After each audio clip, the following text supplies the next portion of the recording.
Morning, Kyber Cavers. It is Metso here for Saturday Morning Nerd Out. And I have a wonderful, beautiful sister from another Mr. friend here. It is Fray Girl. Hello. Hello, my dear. How are It's you? off-centered, Fray girl. I don't know That's what. fine. Here. Eh. It's because we needed to get the baby I can in. look this way and I'm looking at you. Hi. Hi. That's weird. Okay. Yeah, because there's no one actually there. It's all drawings that my child has done, is All what goes right. on this wall. When I look this way, I see my door. All right. Mine's like wall and then like pictures that my kid drew. Oh, that's awesome. How are you this morning, my friend? Oh, I am doing pretty well. Just, trying to shake the cobwebs off. It's crisp this morning. It was like 55 Ooh, this morning here. that So is that is chilly. yeah, it's nice. And we have dogs that have like two of our dogs are corgis, so they have double coats. So I'm like, husby's like, oh, it was so cold this morning. They must have like hated it. And I was like, well, the corgis were probably like, man, this is fantastic.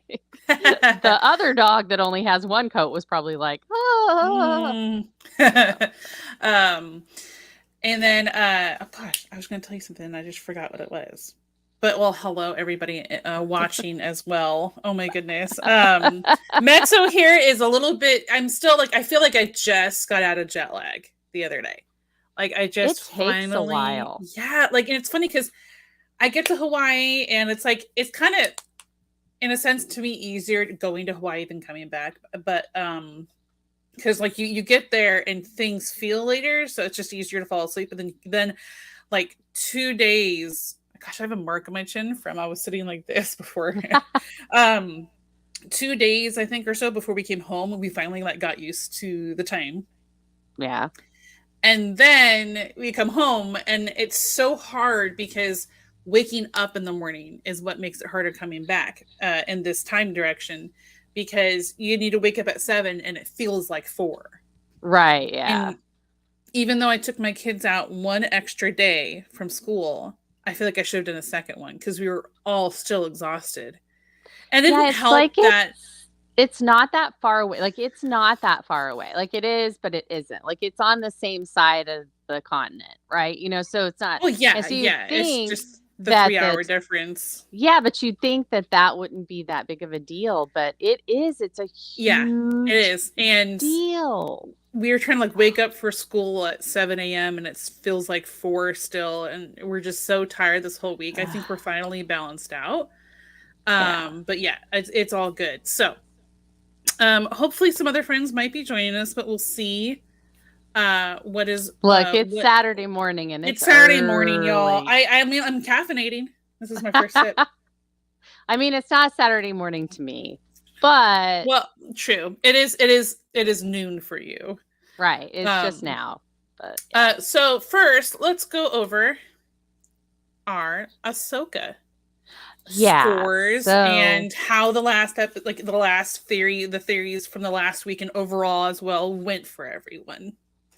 yeah, so I decided not to do a recap of Ahsoka for the final episode. Okay. Um, because I mean it was the final episode of the season. Everyone's hoping we're gonna get a second season. I will say it was called The Jedi, the Witch, and the Warlord. And if it's not based if that title isn't based on The Lion, the Witch, and the Wardrobe, then someone's got some really weird parallel thinking going on. That's all I'm gonna say. But because I think every reaction I've seen, my reaction, everyone in my house's reaction was that based on Lion Witch of the Wardrobe? And I was like, yeah, I Yeah. think so. Yeah, I mean, it The was like moment it's I right saw there. the title, I was like, well, that's what they did. Yeah. Oh, hello. So I really appreciate that. I do like the way that they're the episodes have been titled. I think they've been kind of tongue in cheek, and I really liked them. A little corny, but not too corny. So I thought that was kind of cool. The reason I didn't want to do the final one is a lot of stuff happens, and I don't want to ruin it for anyone. So That's what I will understandable.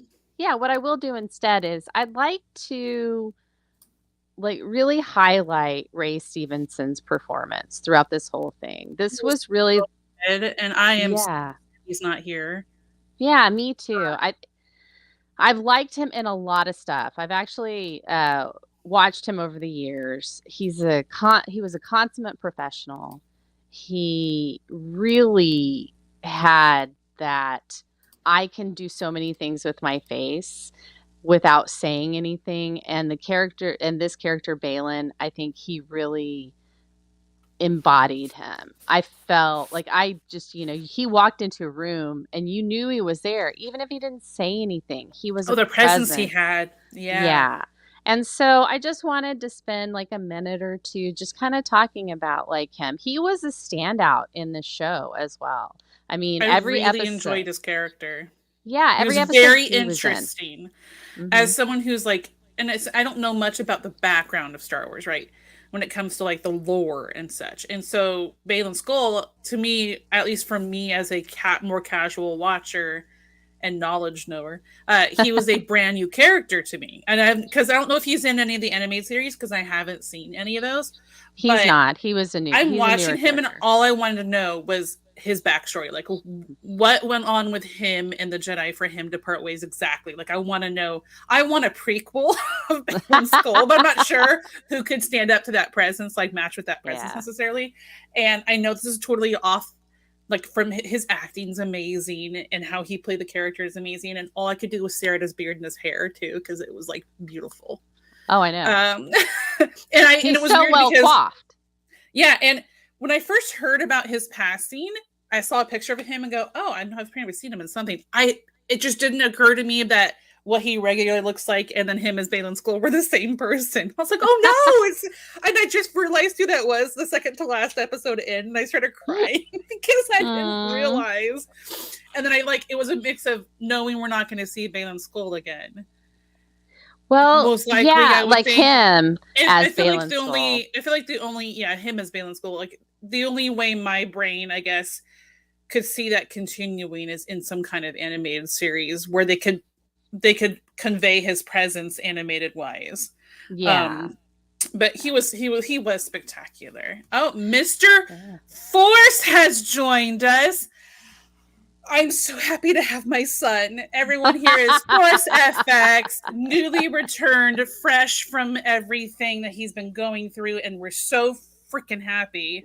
Fresh from his sabbatical in the Star Wars galaxy to bring us back all of the tea. Yes, and fresh from his Forces Fridays, as I've been calling it in my head.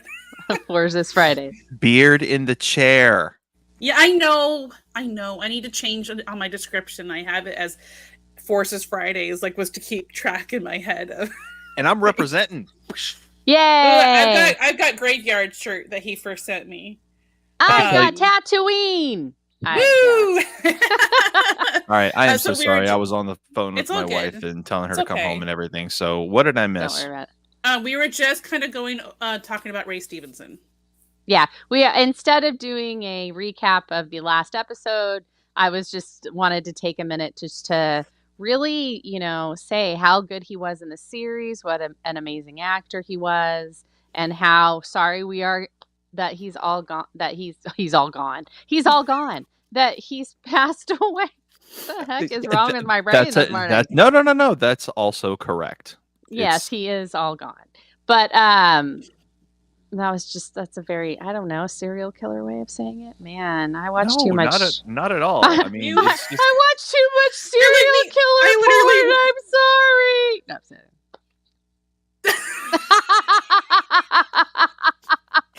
I'm just reminded of I'm reminded of 3PO, because it's like what happened? Goodness. What happened to him? Oh my, he's disintegrated. There must be is Din Djarin around somewhere. He's got that disintegration gone. Oh no! What did I just do? I don't know, but it sounded like. Yeah, it did. It was like. I can't do that because my It doesn't do that. Okay. But no, so we were talking about Ray. This has gone way off the rails. We were having a solemn discussion about Ray Stevenson and what a consummate actor he was and how much we loved him. And then I ruined now he's it. disintegrated. He's like trying to speak through not laughing. You're kidding me. He probably hears us right now and he's tearing up laughing. He probably is. I was going to say, Ray, I don't know you, but I love you.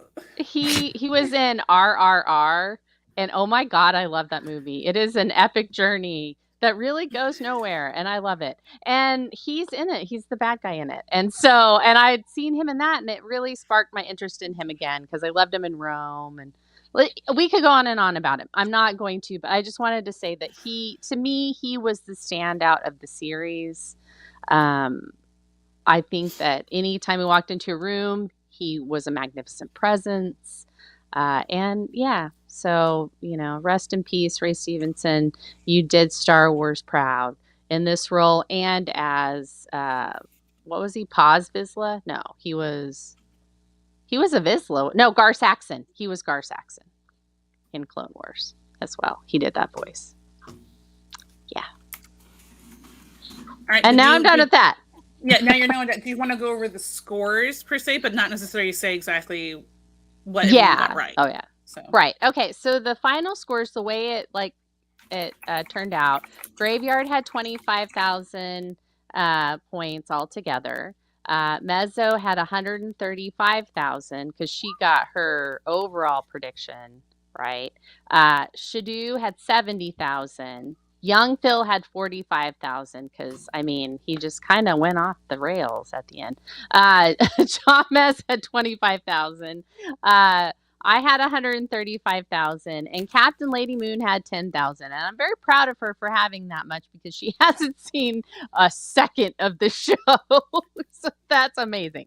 All right. So Mezzo and I tied, and we haven't had a tie before. Luckily, I got 2 of these General Leia Pop Funkos. So we're each getting one. I have my Pop Funkos are up here. It's gonna go up here with them. I've never bought one before. I've only ever either won or been given Funkos. Hey, you know what? That's a good thing. And I'm gonna keep it that way. I loved the General Leia because it's like, she's not a princess anymore. She's general. She'd be like, this is how it's gonna go. She ain't gonna have other people kick your ass. She gonna kick your ass. So that's what I thought. But family friendly. Yeah. So hey, I'm sorry, but okay. Anyway, so for the Ahsoka game, that's it. We're done. We have finished the Ahsoka game. Yay. We are very sad that Ahsoka has ended, but now we have our Loki game. Yes. What ifs? Where in time is Loki and maybe Mobius? I keep saying Morbius. I don't know. It's like Morpheus in my head, and I keep saying Morbius instead. Yes. I love Owen Wilson. All right. So I think we have a message from Miss Minutes, though. Yes, we do. Let me bring up that message right quick. Hey, y'all, and welcome to the Special Projects Division of the TVA. You have been selected for this special project by our leader, and goodness gracious, he said such sweet things about you. The Game Master will give you all the details so you can keep the sacred timeline intact. Remember, we take the timeline seriously here at the TVA, and you are the most important part of this sacred mission throughout the multiverse. Take it away, Game Master. That was so cute. Thanks, Miss Minutes. So I said I was going to go through the game today, and I will go ahead and go through the game today. So each episode, like each weekly episode, we will have what we're calling the Miss Minutes Minute. So I'll give a recap of it would be me or a representative of the game itself. We'll give a brief recap of the previous episode, and we're not going to try to spoil everything, maybe 50% of it. So we'll keep all the good stuff. All right. So then our overall series prediction, we're calling that Mischief Managed. Mm-hmm. We can think of what will happen like by the end of the season. It can be for a specific character, for multiple characters, a variant, like I said, variant as well. Like, if there's a variant that you're like really like a lot, I don't know. Then yeah. Now the Mischief Managed, the overall prediction you can update that until the premiere of episode 5. So okay. Once episode 5 has premiered, no more things. We don't really do that, but I just want to have an option. I did it last time because like the stuff I said happened halfway through the series, and I was like, I don't think that's fair that I keep that. So I updated it. Gotcha. But so you can do that, and we're not risking any points or anything like that. They're freebies. Look, we all change our minds. We're human. So, all right. So temp pad predictions are our weekly predictions. And that's going to be what time period we think the variants will land in. So it's like whatever time period we think they're going to go to. If they're in the TVA, they haven't really set a time period for that. So you just have to say, hey, they're going to be back at the TVA. And we'll take that as a time period as well. If you say, oh, it's like Victorian era, the Victorian era was 100 years long almost. Well, it was like 70-ish. Anyway, 60. So we'll need a little bit more than that. So if you can get like a decade, like if you're not sure exactly what year, but you want to have a decade, like say the 70s, you think it might be in the 70s or like 80 or 69 or 81, we'll give you that. We're going to give you that decade. So if you say 78, and it's 79, we're going to give you that. But I'm just saying you can go decades or whatever. All right. So you don't have to be like, oh, Sylvie's going to kiss Loki or anything like that. You don't have to do that unless you want that as your wibbly wobbly timey-wimey theory, which is our most outrageous theory. Like we did this last week a little where it was like, I think Phil said Deadpool cameos. I said Captain Carter, comes through a time door and says, off you pop, kind of thing. And, just fun. Sounds wacky. very Mary Poppins. Right. Yeah. Off you pop. But yeah, so I just think that these are fun. This week, then this is really funny. So from the desk of OB are our bonus points. This is a new thing, bonus point. So these are points awarded by me and can be for premature predictions. So let's say that's the first thing I think I get awarded for that's premature. Yeah, well, it's a family show. So,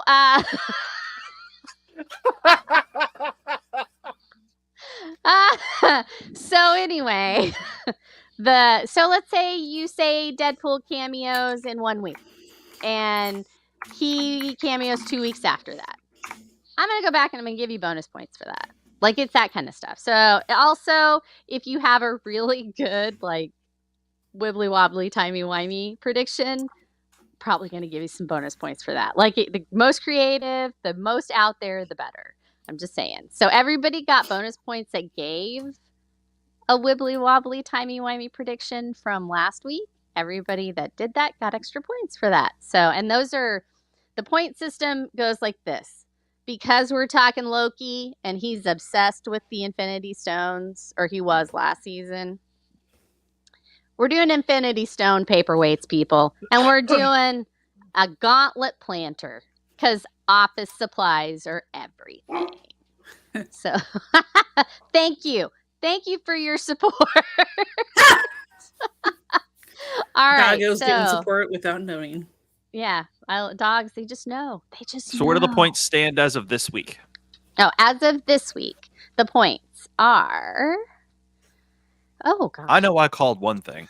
You did. You got it. You got the whole thing. Let me see here. All right. So the points for this week, Fours got 50 Space Stone paperweights, because that is what the weekly one is.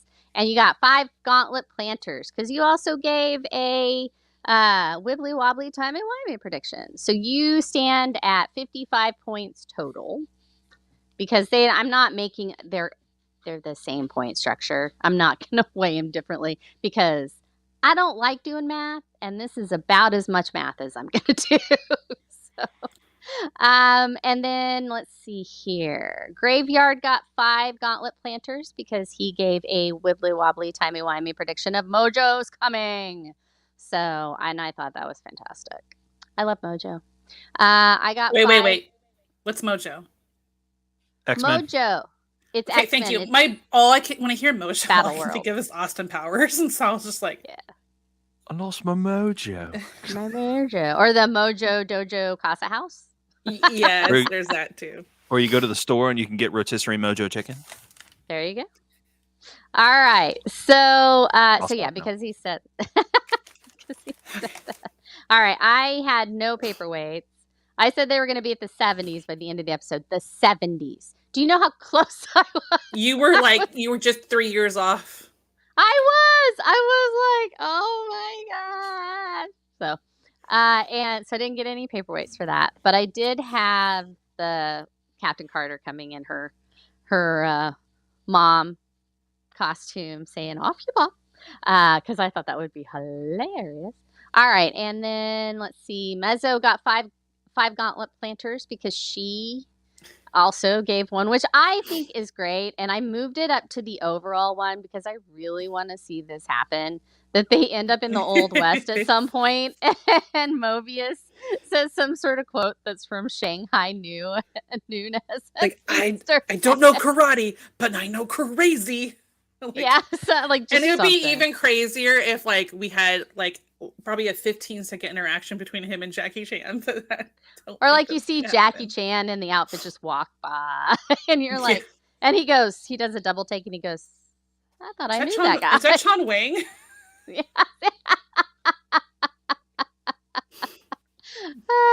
All right, and then Shadu got 5 gauntlet planters, because he also gave an overall, which I moved up because I thought was cool. His wibbly wobbly timey wimey theory is OB will be revealed to be related to Kang, He Who Remains, and he is not a variant. So, and I thought, you know what, that's pretty cool. And I don't know if I would say that's a wibbly wobbly timey wimey thing. I was and then my episodic prediction was so almost, but not quite. Yes, it was. Yeah. I mean, so I couldn't, because we were doing time frames, and I was like, she didn't really say they were in the TVA ever. So I was like, I can't really give you the points for that. I understood where you were going with it, but I was like, I couldn't. So now we all understand. Oh man, if I just said within TVA. Yeah. If they devised the plan in the TVA, then I'd be like, yep, you get all the points. But yeah, so yeah. Young Phil got 5 gauntlet planters. He did the Deadpool cameo, and you said that too, Forge. You said that in yours too. You had a couple of things in yours. You had the Deadpool cameos. There's tons of Easter eggs. So, and Eventual. I mean, yeah, I think that I moved yours up too, since you said eventual. I just put it as the overall too. So, but you can do both. It's not. I always want the wibbly wobbly timey wimey theories. I love the wacky ones. So, and James got no paperweights and no planters. So that's it. And then here's the quick recap. I have 10 things, just 10 quick things. That's pretty quick. Yeah, I know, right? All right. So this is the Miss Minutes Minute, everyone.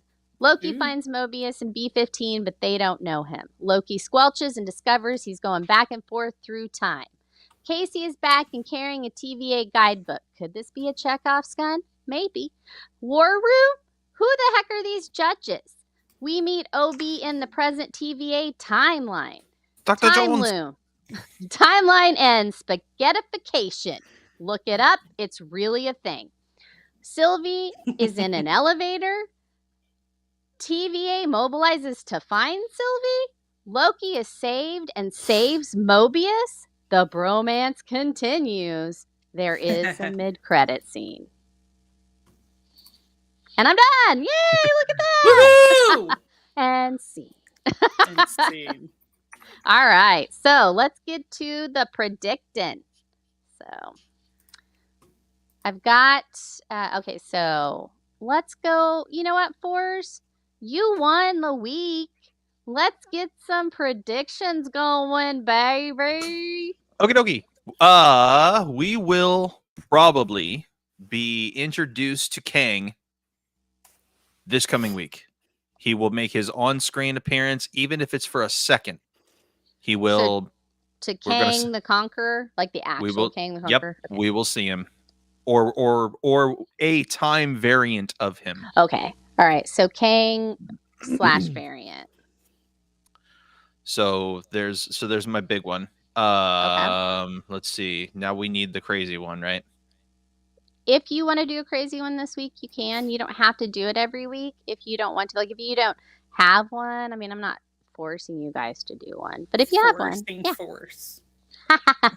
I'm not forcing. You're not forcing me. I'm not forcing you. Let's see. What's something that's like really off kilter? So.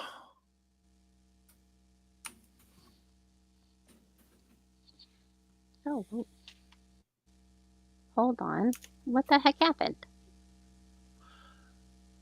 You'll have to come back to me because I can't think of one. Okay. All right. We can do the wibbly wobbly timey-wimey here in just a minute. Hold on.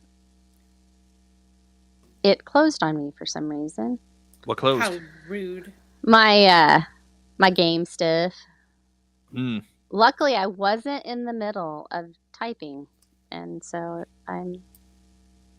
Yeah, hold on. I'm on episode 3. There we go. Okay, so we'll be introduced to Kang or a variant of Kang.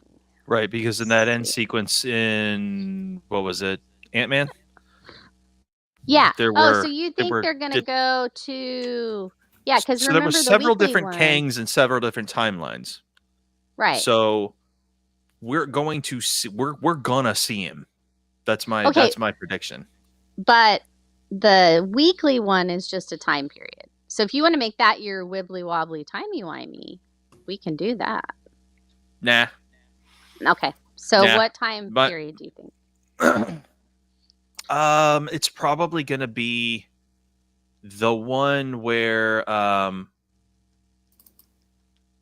so the one where Loki blasted the wall and revealed his face to everybody in the room. It's gonna be that timeline. Okay, but so we're gonna stay in the TVA. Yeah, so with the existing judges are, that timeline is where we're gonna see him. He'll reveal himself. Okay, but so at the end of the episode, they took him out of time. So he's not going to be squelching anymore. He's not going to be going from place to place. They fixed that at the end. Right. So he's not going to, and he already did the thing with So then what timeline are we in currently? We're in the one where he already did that, where he showed Kang behind the timekeepers. Right. That's what I'm saying. That's the timeline that I think somebody's going to reach out to him. And we're going to see him on. Basically, what I'm saying is we're going to see this man on screen. Okay, so what the weekly prediction is, because I think maybe there's a miscommunication, is it's only a time period. So, do you think the whole episode will take place in the TVA, because that's its own separate time period, or do you think they will use a temp pad and go to a different time period, like the 60s or 1910s? Without a doubt. So that's what I'm saying is that's what you're predicting is you just need to give a time frame. If you want to say why, that's great, but I just need a time period. Oh, what time period are we gonna visit? All right, so I think it's hard. It is. It's really hard. I thought, this is going to be so easy. And I'm like, it could be, because you just know it could be anything. So yeah. I know it's stupid. Okay. Dang. Okay. So we're definitely jumping to the past. But when in the past? I would definitely, you know what? I'm going to say 90s. Okay. All right. because let's they say actually had on-screen reference to the subject of jet skis and sea-doos. that's true. So Like we'll say they- we'll say the 1990s for you. But Yes. yeah, no, I think that's a great. Yeah. Okay, You don't so have my the coffee open. I need to open it. so the wibbly, I guess, will be we will see Kang. He will be on screen, and if I wanted to fine tune that prediction, somebody that we've been introduced to in this last episode is probably a traitor, and they will be the ones reaching out to Kang, saying, "Here's what's going on. Here's where Loki is. Morbius is helping him." Okay. Because the whole plot line is basically leading up to this dude's coming back. It's almost Thanos-like. Yeah. So someone's going to reach out to him and talk to him, and he's going to say, something like, "Oh, it's all according to plan," or whatever. Yeah. Okay. Now take me off the screen. I've had too much screen time. All right. So is it my turn, I guess? It is your turn. So I think it's your they're turn. going to end up in the 40s. Okay. Ooh. And this is really off the wall. Why my brain is thinking that. So the judge lady who's like the general, and her like, I call him a lackey, but X5. Yeah, X5. Yeah. So their relationship that they showed, I can tell is going to play some kind of bigger part. It was very mother-son-y kind of thing. You got mother son. I got like. Never mind. This is a family. Well, I don't show. want to. I'm trying to not go into too much detail because she's an actress from Game of Thrones, and that's what I'm thinking. So Yeah. I like a romantic mother-son thing. Ooh, And it's kind of eerie. Anyway, but the general military outfit that they're wearing, my brain just thinks like 40s World War II era times sometimes. And so my brain just thought, oh, that would be kind of a cool era for them to go into. And when it comes to like wacky off the wall, and Force was talking about someone like being a traitor and helping out Kang, makes sense. I don't want to take that, so I'm going to try to think of something else. Okay. I think, and this is very off the wall, I think that OB is going to leave the TVA with them and go into the 40s. That's just a really off the wall guess, though. I feel like that may not ever happen because he's never left, pretty much, it feels like. Because if he isn't a variant, then he's not had his mind wiped or anything.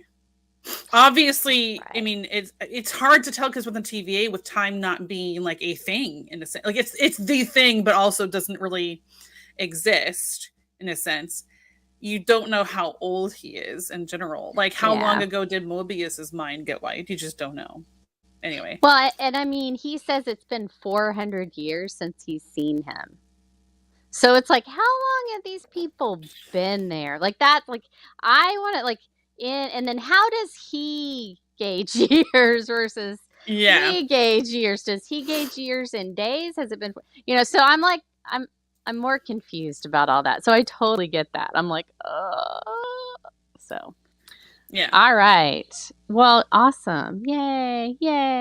I do like, how in X-Men, when it sort of started with James McAvoy and Michael Fassbender, how it had like a 10-second interaction with Wolverine. That's what I want with Jackie Chan at one point. Oh, that would be awesome. Like no swear word or anything, obviously, but just like some kind of very casual, like where's the bathroom kind of thing. Right. All right, I'm done. It's me. It's you. All right. So I swear we'll get this down. Time frame or the time period and the thing. I swear we will. All right. So I'm saying they're going to go to the 80s because I think this next episode is Sylvie centric. I think they need to find Sylvie before they go after Kang. And so I think Sylvie has made herself at home in 1982, and she's starting her life. So I think that we're going to see 1982, and I think as my wibbly wobbly timey wimey, we're gonna get a character in a Grimace outfit. We're gonna get somebody in 1982 in a Grimace outfit. All right.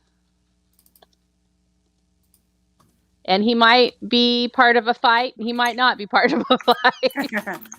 Can you imagine like a McDonald's brawl or whatever like Grimace is from? I think that would be hilarious. Like Loki and Grimace just duking it out. Yeah. Well, like Grimace is trying to punch him, and he's got like the big thing on there. And then you've got like Loki going, "What is this thing? I am," he starts getting all like godlike. That would just be fun. But all right. So we've got all that. Yay. So if anybody else has any theories, hey, we've got a Discord. Please join our Discord. And we do have a Loki game going on. I will be posting last week's and all of the rules, like everything we went over today, and how the point structures go and all that fun stuff. It gets a little when you go through everything all at once. So I apologize for that, but we are done everywhere? with it. Everything everywhere all at once for all time always. Seeing King Kwan just made me so happy inside. He was my favorite of that episode. I loved the bouncing back and forth between the past and the present. Yeah. Obi, and the way he was playing, where he was like suddenly remembering the conversation. Wait, I did have that conversation. He's like, no. Wait, yes. He's like, wait. I loved it. It made me happy inside. So for those of you who do want to join the game with us, I posted the link to the Discord in the chat. You can actually also find it if you're watching this after the fact and you're not seeing the chat. You can actually look in the description on our link tree, and that actually has the Discord link there as well. Yeah. All right.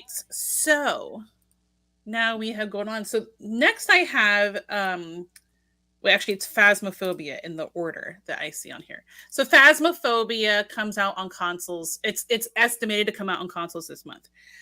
It's supposed to be the week leading up to Halloween. They have not given an exact date or cost. Oh, and also wonderful people here is our wonderful Aubrey, Captain Lady Moon. And so Phasmophobia will be out on PS5, and I'm not as familiar with Xbox, but it's the most recent generations of both of those devices, and it is cross-play enabled. So like my sister who has a PS5 in New Jersey, she and I could play together and I'll be on my PC. So you're able to play together that way. The exact date, one of the reasons there's no confirmation of an exact date is because the actual the Phasmophobia team is like 5 or 6 people, like the actual devs and stuff. And there was a fire in their office building. And so they're actually working from home right now. And so they're not giving like an exact date because it already had to be delayed due to the fire in the office building. Oh my gosh. And it's just, you don't usually like to give an exact date on things unless it's for sure when it's going to happen. And then a price hasn't been established on PC right now. Phasmophobia is $13.99 US. So maybe that will give you an idea. I know that I'm trying to remember exactly how, because someone asked the other day how much it is, like, because in the Philippines it's like $6 US, and there is a suggested cost based on the value in those countries, and that's what like Steam decides, I think, or something like that. But yeah, it's very exciting that's coming out. So people who don't have a PC or are mostly console players and have wanted to play it will get a chance.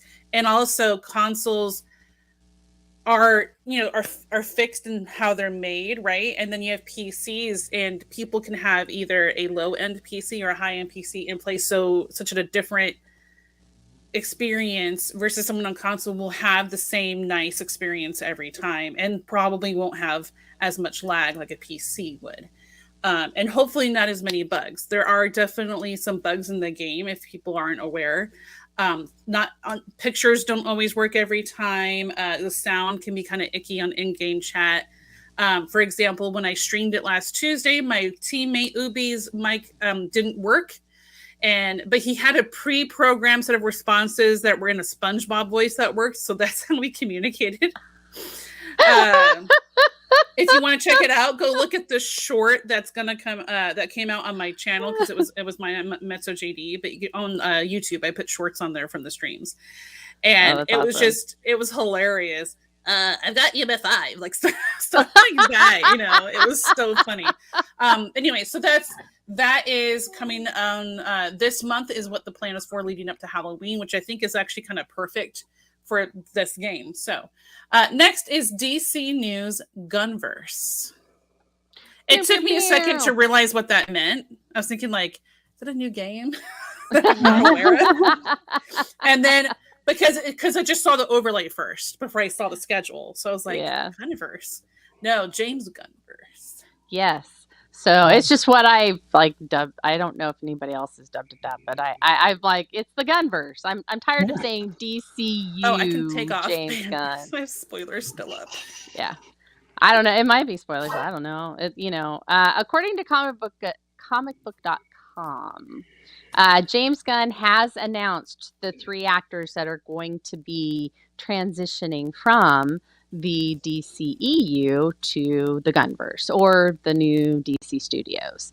It is going to be, and I'm going to say his name wrong. I'm so sorry. I apologize. I know he probably watches the show all the time. So it's the kid that played Blue Beetle, Holo Mardueña.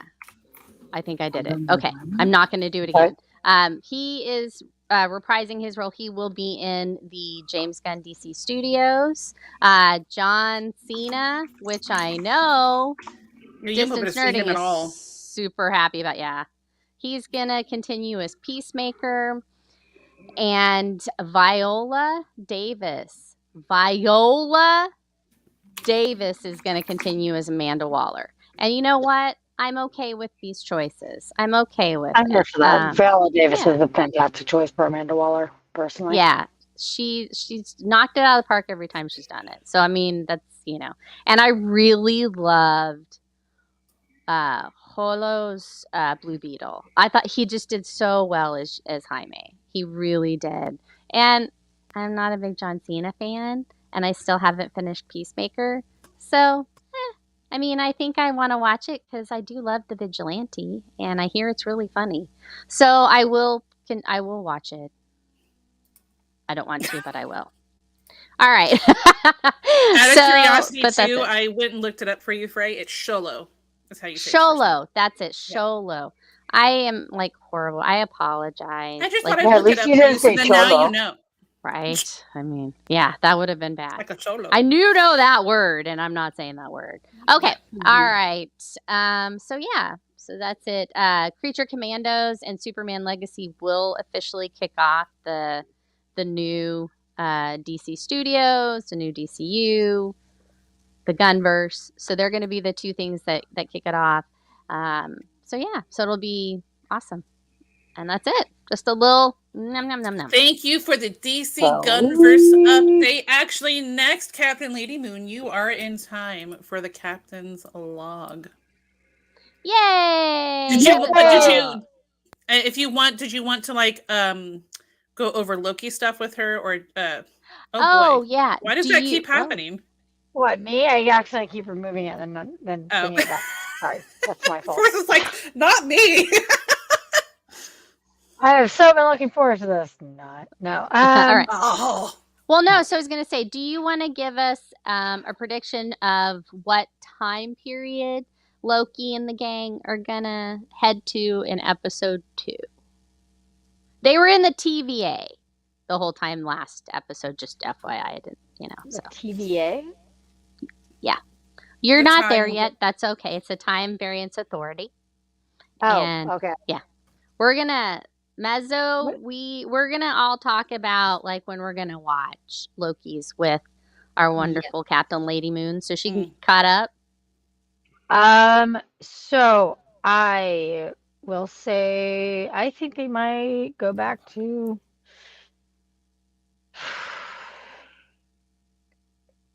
and you can give a decade and we'll take it because I'm not that I mean, Yeah, I just said 1940s. I think they're going to go back to Victorian era. Victorian. Okay, so this is so funny. This was the exact example that we had. Yeah. So late Victorian era, early Victorian era. Late Late Victorian Victorian era era. is like 1900s to 19 19 I would say late 1800, like 1890. 1890s to like 1900. Yeah. No one will complain seeing Tom Hiddleston dressed up in any kind of change if he has to wear one of their wardrobes. Maybe it would actually be funny if you went like if he kind of did his like Crimson Peak era. Which is funny because I have that saved. I've not seen it, but I have it saved to Oh, watch. I haven't do seen it. you Peak's have pretty fun. a wonderful, way out there, wacky, timey-wimey, wibbly-wobbly, timey-wimey theory? Oh, you got 5 gauntlet points, by the way, sister, for giving us a wibbly-wobbly, timey-wimey theory. So. Oh, did I? Oh, okay. I got 5 goblet points. Okay. What did I get 5 goblet points for? For the you did the theory about the let's see, where is it? Hold on, let me see. That he made X-Men or a mutant? Yeah, the X-Men one. I loved it. So you got points for it. Hey, He so makes an I- X-Man mutant. He meets an X-Man or any of the mutants, and they cross over to Strange New Worlds. I loved both. So you got 5 points for that, lady. Sweet. All right, what's that's your? still kind of my timey-wimey wobbly. No, he meets the Time Lords. Oh yes, love it. Time Lords. Like You're probably this. get double points for this. I know how to make you happy.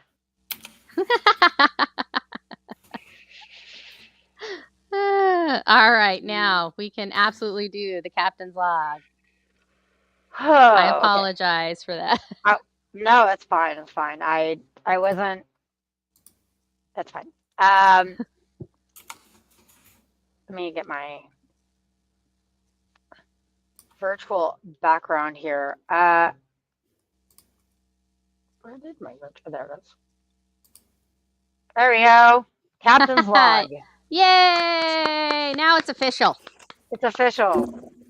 And I love how my back here is like everything's kind of shown. Anyway, I was going to talk about today a little bit about the evolution of video game music. So I was going to talk about a little bit here. 10 years ago, I did a paper. Actually, it was like a whole dissertation on the evolution of video game music, based on like a lot of how our own music theory, because I feel like it followed very much the way that our own music and history actually evolved. It just evolved at a very much quicker pace because we already had a lot of that time in there already in place. So it's just a matter of the way that the evolution of the consoles went to the way that our our music itself went. Now, this is not exactly, for time, because of course you have a lot of video games that have different styles of music and such. Because, oops,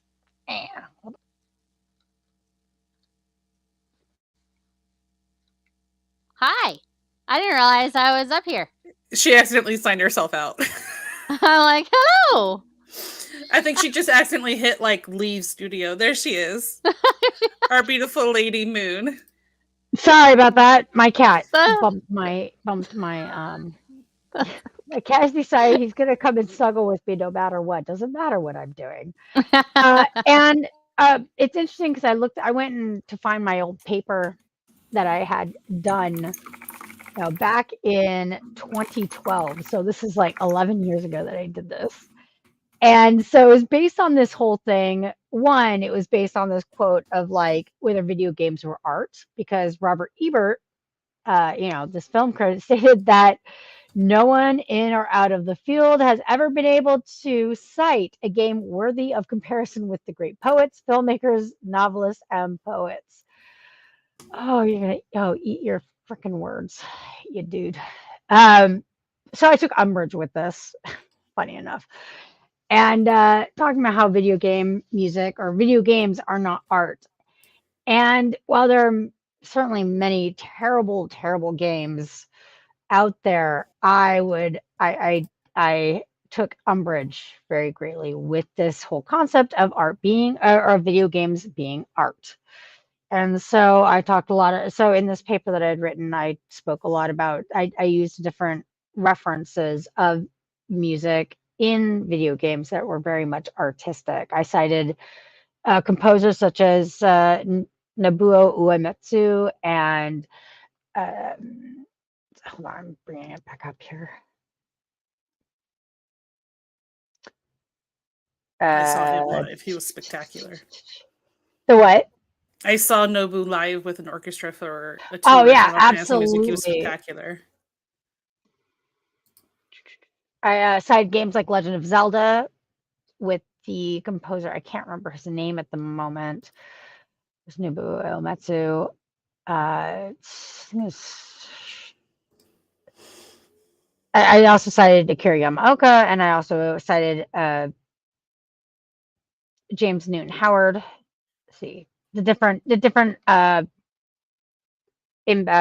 composers that all lended their hand to Mass Effect as well, which to me is a very artistic game and very much a piece of artwork, piece of art. I also talked about like the different games themselves. Oh, there it is. Koji Kondo, who did the music for the Legend of Zelda, the various Legend of Zelda games, and how their pieces, their written,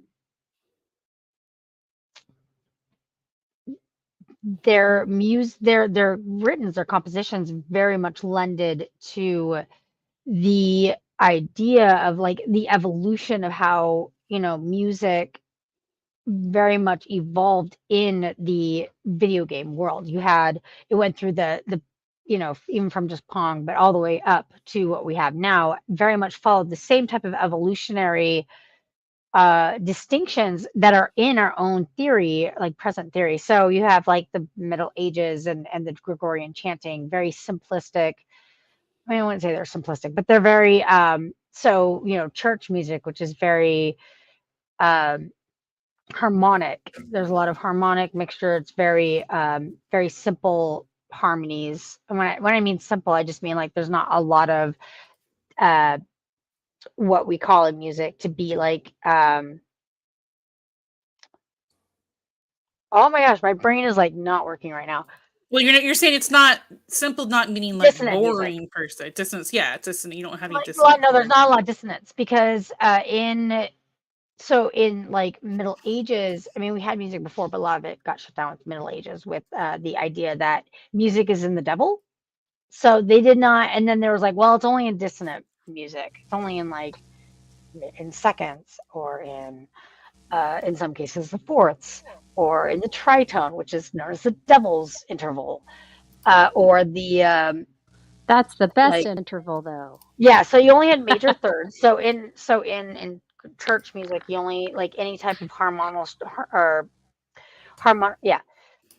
structure that you had in music.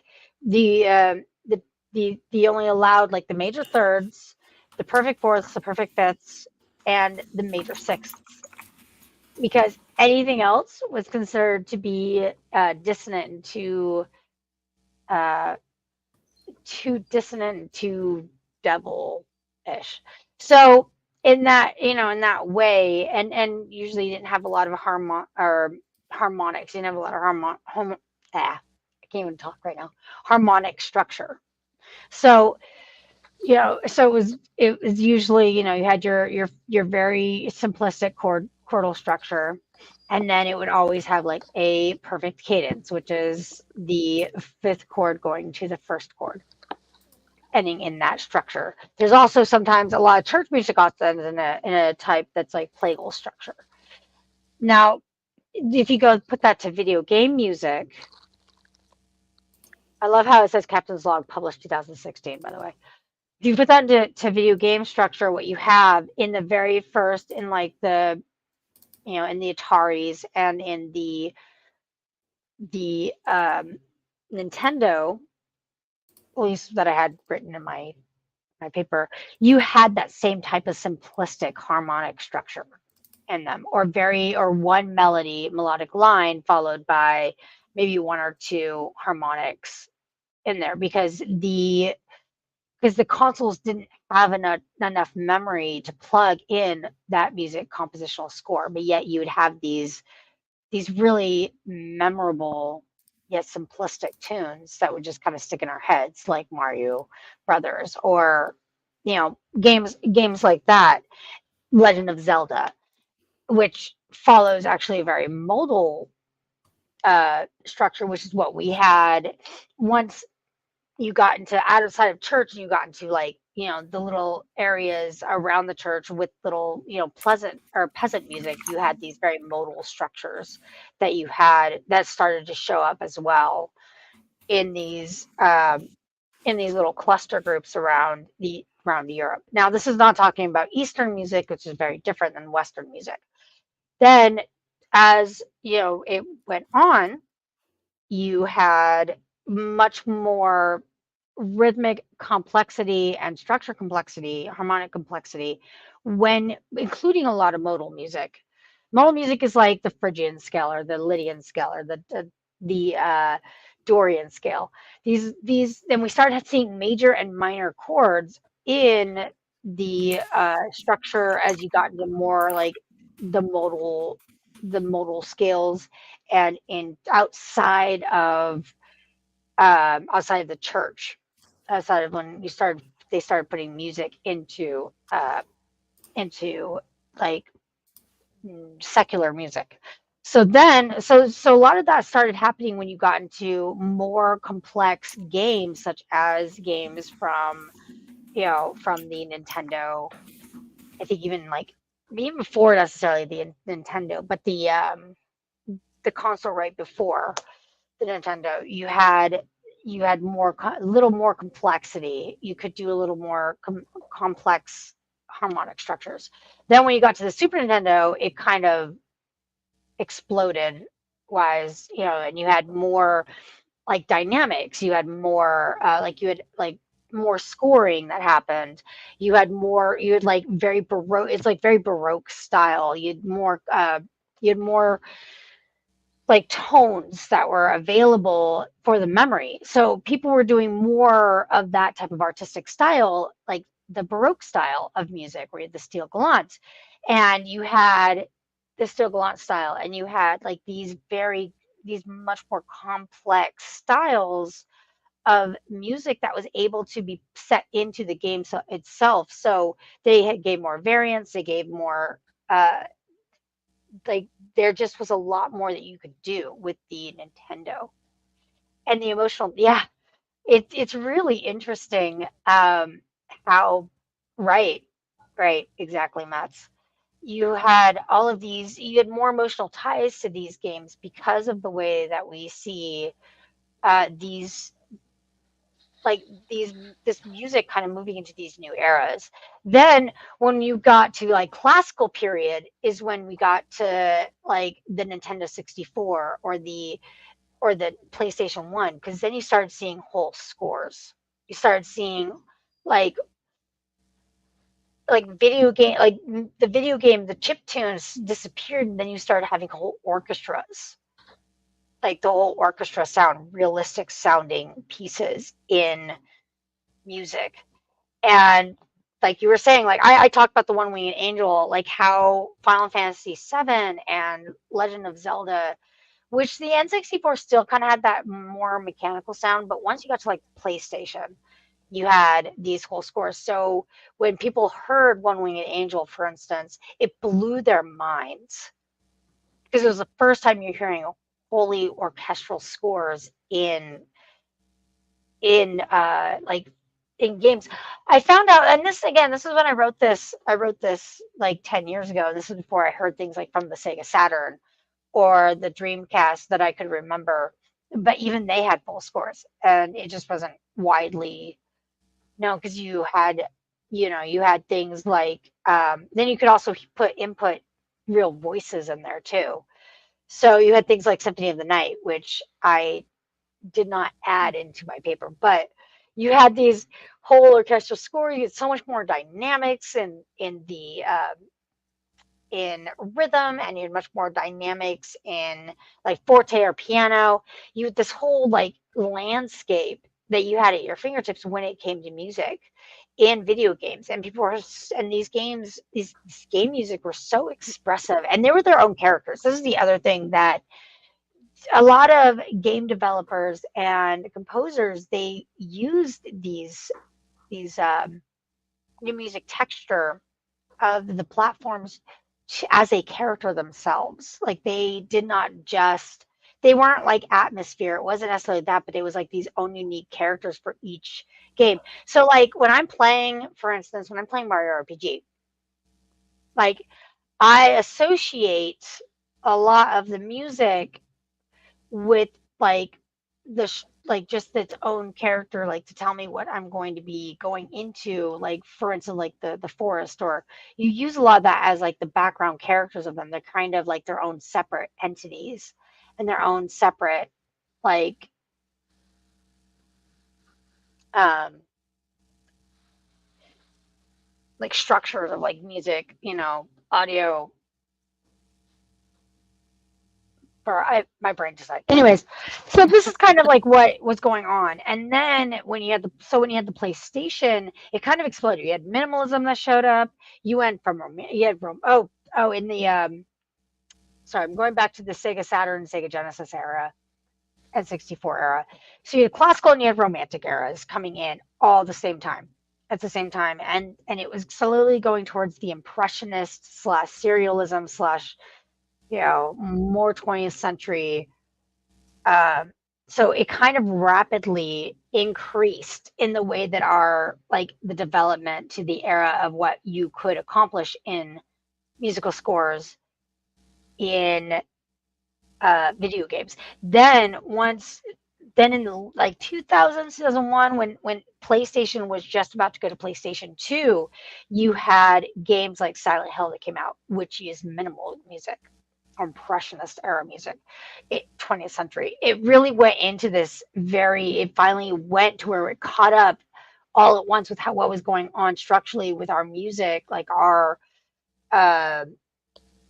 more current music that was like being done at the time, or even ahead of its time, to this kind of minimalist era music where it stopped being a separate character of the games itself, and became ambient music, or music that had no contextualization outside of the games that were being played. And that to me was like, it really changed a lot of the way that we listen to video game music. So now it's very much, and I would say that video game music now is a influencer in how, like, even in the 90s, I would say it started becoming more influential, but it definitely turned the way that music is written, even in film score. You had you had now music being written that outside of the games that they were in, you had no contextualization. They didn't have their separate, which honestly is genius. To me, is genius. I find that to be absolutely game changing, because then you have like the game, like not even just Silent Hill, but you had like, you had later games that started coming out that had these same type of, compositional music that was written for it that was the same. So it really was an amazing like evolution that you could see from the Atari all the way up to even now, when you have I would say that it's kind of stuttered. Personally, I think it's stuttered a bit, not necessarily because it's not innovating, but because we just have the consoles are just getting better, and the music quality is just, I guess, in its sense, getting better. But but it's kind of, in terms of evolutionary, like, it's kind of at its peak right now. So I don't know where it's going to go structurally. We're still kind of in that minimalist era. It's slowed down a bit. The technological advances and the musical advances have kind of slowed a bit. So it's not necessarily bad. It's just that we have all of these things that are tools, but now we have the in fact, there's almost like a resurgence of like the chip tunes or the older styles of music now that we are presenting into that, because that's kind of like resurging, which is really interesting, actually, just in the sense of like what we are doing now in terms of compositions. That kind of recall to an older time, while also not ignoring all the things that come before. Anyways, that's my captain's log, guys. If you want to know more, Yay! I loved it. I was going to Yes. ask you, so how do you right. feel knowing that, like, seeing The Last of Us composer do for both the video game and the show? Do you feel like that brought that, like, that show more into the game realm? It made it more recognizable. Okay, yeah, because I like that. I did feel like it did, and it also gives these composers, these really, really fantastic composers. It gives them more. It gives them something more to stand on. Like, it gives them more. I don't want to say clout, but it gives them more clout. It gives them more like actual, like, hey, we are artists. Like street cred. Like, take us seriously. Yeah. They get more street cred. They're like, hey, we are, like, a lot of these composers started doing regular music composition. They all started, they went to school, I'm sure, to composition. They, they put a lot of work in. And I mean, because it's not easy writing like music for that. I mean, you had composers that just weren't really recognized for that.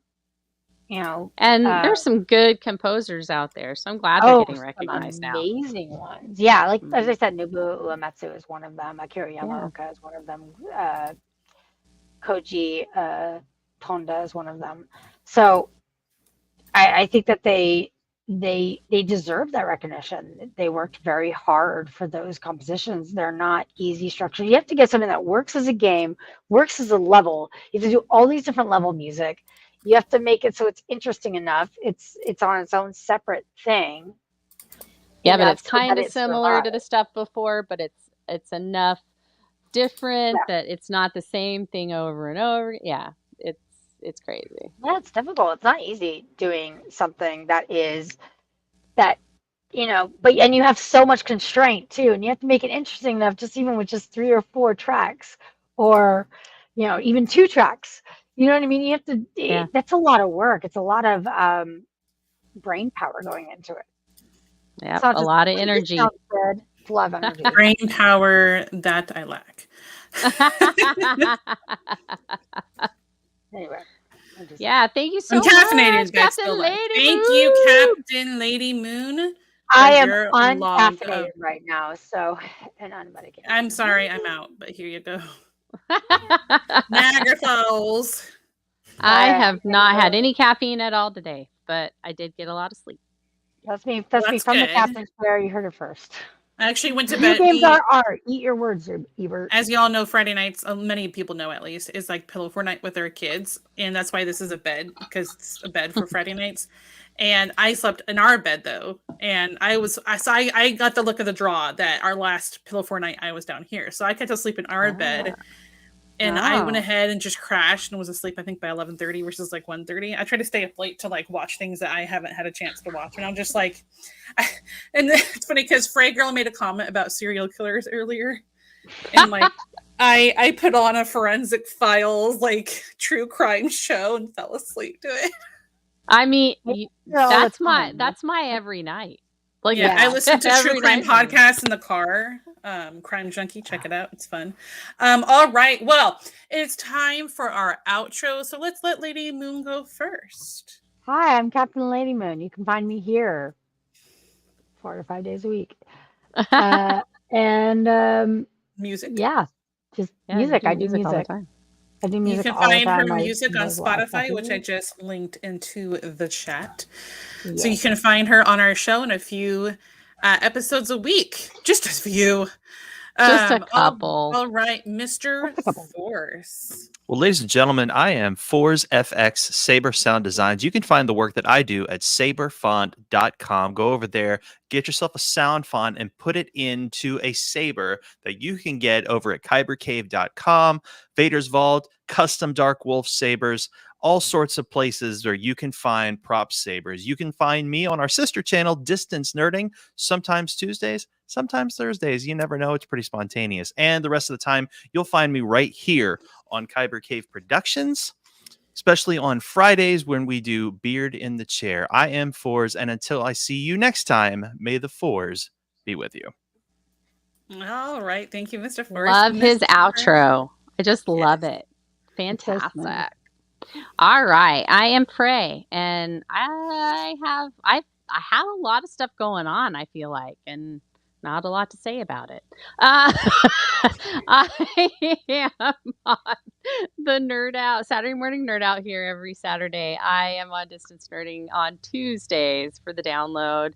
I also do some original content on my channel called Fray Girl on YouTube. It is right now. It's the Classified, which is classifying your favorite fandoms into Dungeons and Dragons classes. Loki is up. So if you guys want to see what we thought about the first season of Loki and who they all kind of, they're not all rogues, I swear. And they don't all stab people in the back, I promise. But we also do another one called Journals of the Classes, and one of those just dropped on Clerics. So if you ever wanted to know about like what the Dungeons and Dragons classes were, you can absolutely get those. We've got Barbarian, Bard, and Cleric up.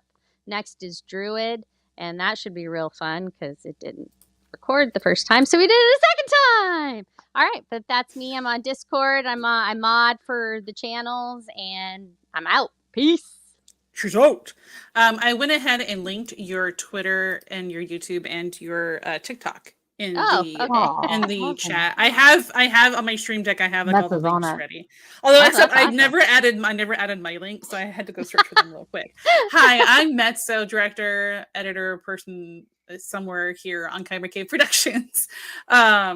I am known as Premier Mommy, and you can find me on Twitch at MetsoJD, where I just reopened my channel this week after almost pretty much like 2 years being on hiatus due to just lots of life stuff. So you can find me on Tuesdays and Fridays at 10 a.m. Pacific on there. And then you can also find me on, yes, I will always call it Twitter, twitter.com/MetsoJD or X or whatever you want to call it. I call it Twitter. It's like, when I worked at this amusement park, we had a ride called Dinosphere, and even though it changed to like 3 different themes, everyone still called it Dinosphere, no matter what. You just call it the OG name that you learned it from. So thank you so much, everybody, for joining us for Saturday Morning Nerd Out. Graveyard will be back next week, thankfully, and you won't have to be stuck with me clicking buttons and trying to figure things out as we go. All right, we love you guys. Thank you so much, and we'll see you later. Bye.